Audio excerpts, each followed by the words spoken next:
Guys দেখেন মিথিলা এতগুলো সালামি নিয়ে কি করতেছে। এই তুমি আমার টাকাগুলো এইভাবে বিছিয়ে রাখছো কেন? তোমার টাকাগুলো দেখে, তোমার টাকাই দেখো বেড়া মানুষ, যে এটা এটা এটা এইটা, এখান থেকে দুইটা, আর এগুলোই তো তোমার টাকা। আর তো এখানে একটা টাকাও তোমার না, বাকি সবগুলোই তো আমার। সব টাকাই আমার এগুলো। কিভাবে?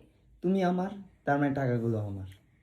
কিন্তু যেটা সত্যি কথা গাইস, আমি বলছি না একটু আগেই যে একটা ভিডিও হয়তো দেখে ফেলছেন আপনারা, যে একটু পরেই আসেন আমাকে এই টাকাগুলো দিয়ে দিবে, যেহেতু আমি গোল্ড কিনবো। সে দেখেন অলরেডি সে আমাকে টাকাগুলো দিয়ে দিছে, এর জন্য আমি ছবি তুলেছি, যেহেতু সে টাকাগুলো আমাকে না দিয়ে জান, দিছে।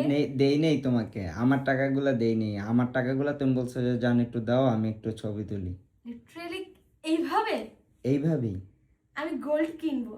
তোমরা প্লিজ আমাকে একটু সাজেস্ট করো তো, যে এখন গোল্ড কি কেনা যায়। কানের দুল বইলো না, কানের দুল আমার কাছে 9টা কানের দুল আছে, 9 জোড়া কানের দুল আছে, চুড়িও আছে, গলার হারও আছে বড় বড় অনেকগুলো।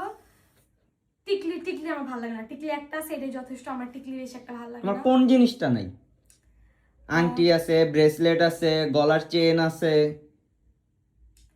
কিনলে চুড়িই কিনি, কারণ হার তো বেশি পড়ে না, তুই হাত ভরে ভরে চুড়ি পড়তে পারবো। সো চুড়ি আবার কিনে দিও প্লিজ, চুড়ি কিনবো তাহলে। চুড়ি গাইস, লাভ লাভ চুড়ি। বাট তোমরা একটু সাজেস্ট করো আমাকে যে কি নেওয়া যায়, সুন্দর কি কি নেওয়া যায়, আমাকে অবশ্যই সাজেস্ট করবা। আর যে অনেক মেয়েরা আছে গোল্ড অনেক বেশি পছন্দ করো, তো তারাও বলবা যে কি কি নেওয়া যায় এই এতগুলো টাকা দিয়ে।